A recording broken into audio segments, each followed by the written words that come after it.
Hello，大家好，现在是下午12点50分，我们来看下这只 Revenue，这是我双剑论股一个 channel 里面的一位会员所问的股。如果你也是有兴趣向我问股的话呢，可以去我 channel 里面按这个 Join button 参加会员，这样呢你就有机会向我问股了。这只股我在6月8号的时候我就说，如果它有能力突破这个0.275呢，也就是这个回撤线，就是一个进场讯号。现在它还是没有突破，它的早盘收盘价是0.27，起了1分，大概是3.多%。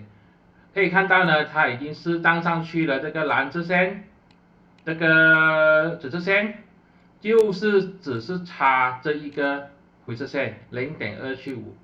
如果它有能力站上去，比如说0.28收盘价，它也就是突破了这整个红马峰，它就有机会继续往上去。